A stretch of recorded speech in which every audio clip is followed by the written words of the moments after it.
Colombia र पनामाको बीचमा रहेको संसारको सबैभन्दा खतरनाक क्षेत्रलाई डेरियन ग्याप भनिन्छ। 100 माइलमा फैलिएको यो क्षेत्र पार गर्नु भनेको मृत्युको मुखबाट निस्कनु जत्तिकै कठिन काम हो। यही क्षेत्रका कारण आजसम्म पनि उत्तर र दक्षिण अमेरिकाका कुनै पनि सडक वा रेल मार्गसँग आपसमा जोडिन सकेको छैन। सम्पूर्ण मानव इतिहासमा अहिलेसम्म 7 पटक मात्र कसैले कार वा जीप मार्फत यो क्षेत्र पार गर्ने प्रयास गरेको छ। यति धेरै जोखिमपूर्ण हुँदाहुँदै पनि केही मानिसलाई भने यो क्षेत्र पार गर्नै पर्ने बाध्यता छ। प्रत्येक वर्ष लाखौं मानिस दक्षिण अमेरिकी देशहरू अझ विशेष गरी कोलम्बिया, इक्वेडर र भेनेजुएलाबाट यो क्षेत्र पार गरेर उत्तर अमेरिका पुग्ने प्रयास गर्दछन्। उनीहरू उत्तर तथा मध्य अमेरिका पुगेर आरामको जीवन बिताउने सपना सजाउँदै यो मृत्युको मुखमा प्रवेश गर्ने गर्दछन्।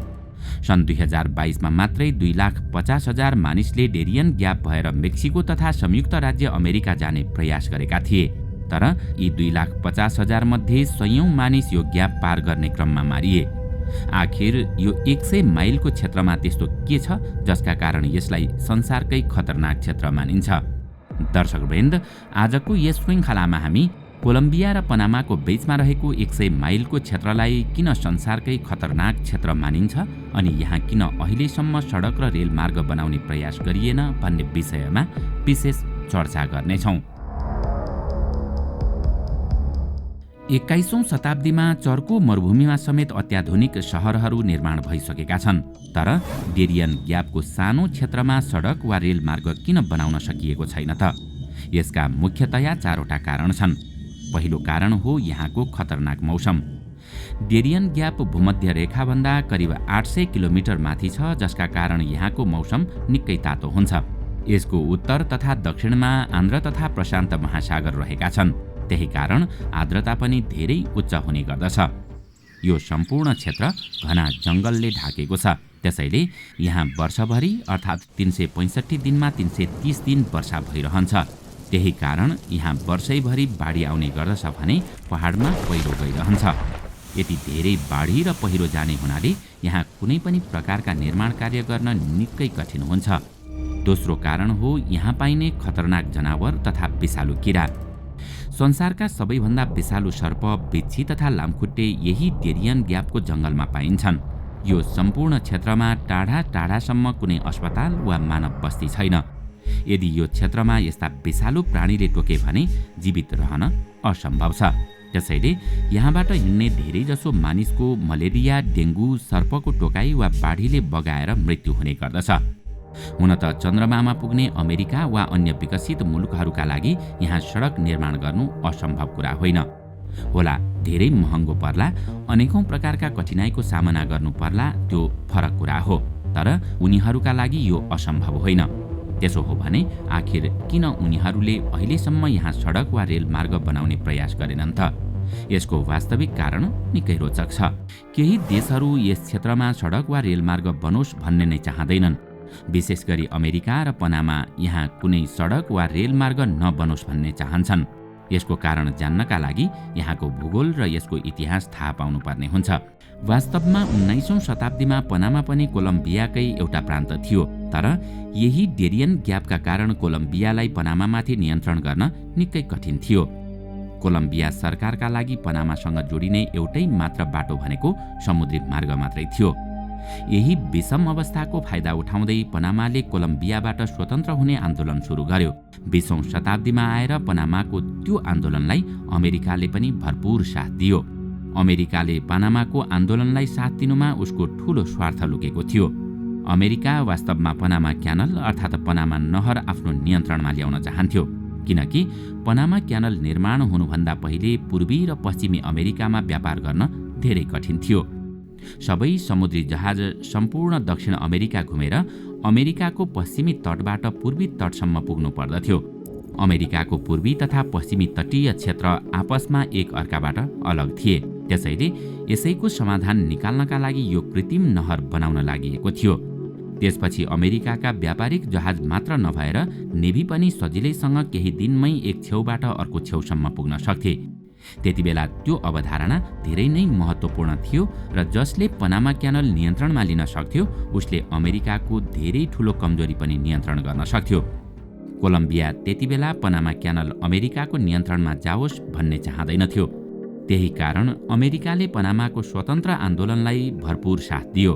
त्यसैको परिणामस्वरूप सन् 1903 पनामा स्वतन्त्र देश बन्न सफल भयो र अमेरिका पनामालाई स्वतन्त्र देशका रूपमा स्वीकार गर्ने पहिलो देश बन्यो।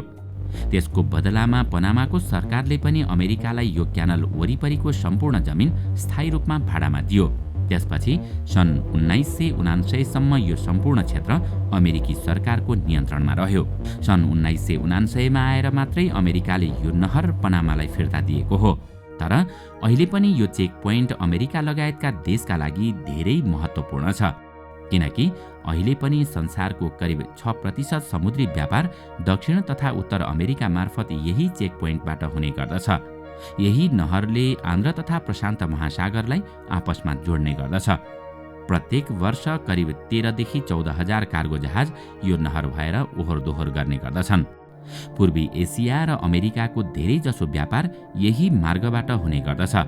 त्यही कारण यो नहर सबैभन्दा धेरै अमेरिका र चीनले प्रयोग गर्ने गर्दछन्। यसैगरी अमेरिकाको पश्चिमी तटलाई युरोप, अफ्रिका तथा मध्यपूर्वसँग जोड्ने सहज मार्ग पनि यही हो। अब फेरि डेरियन ग्यापमै फर्कौं।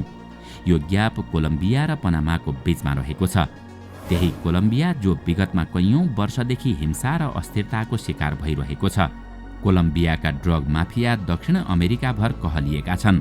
संसारमा सबैभन्दा धेरै कोकिन कोलम्बियामा बन्छ र त्यहाँबाट मध्य तथा उत्तर अमेरिका तस्करी हुन्छ। तर यही डेरियन ग्यापका कारण उत्तर अमेरिकामा तस्करी गर्न कठिन छ र तस्करहरूले समुद्री मार्ग प्रयोग गर्नुपर्ने हुन्छ।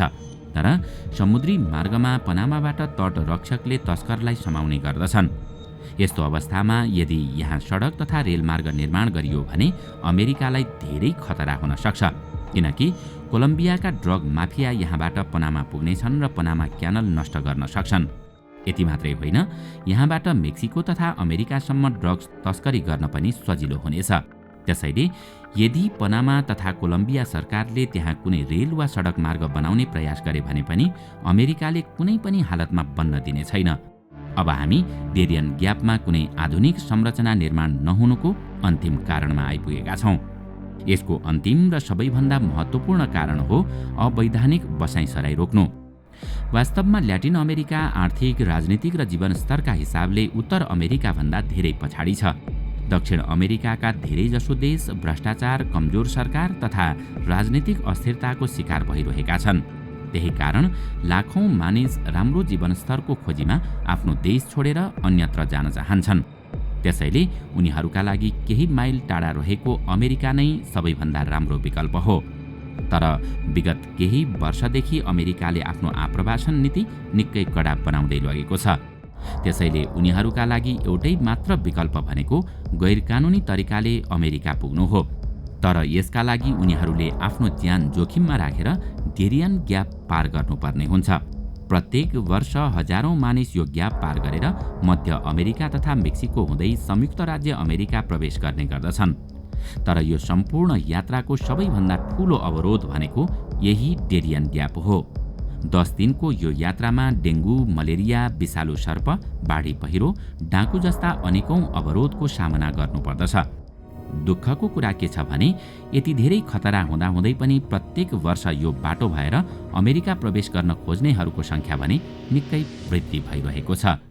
दर्शकवृन्द, आजको श्रृङ्खला तपाईलाई कस्तो लाग्यो हामीलाई कमेन्टमा अवश्य बताउनुहोला। साथै आजको श्रृङ्खला तपाईलाई राम्रो लाग्यो भने लाइक तथा सेयर गरी हाम्रो च्यानललाई सब्स्क्राइब गर्न नभुल्नुहोला र साथमा रहेको बेल आइकन पनि थिच्नुहोस् ताकि हामीले अपलोड गर्ने नयाँ भिडियोको जानकारी सबैभन्दा पहिला तपाईलाई प्राप्त होस्। आजका लागि यति नै। अर्को भिडियोमा अझै रोचक तथ्य लिएर आउने नै छौं। तबसम्मका लागि बिदा दिनुहोस्। नमस्कार।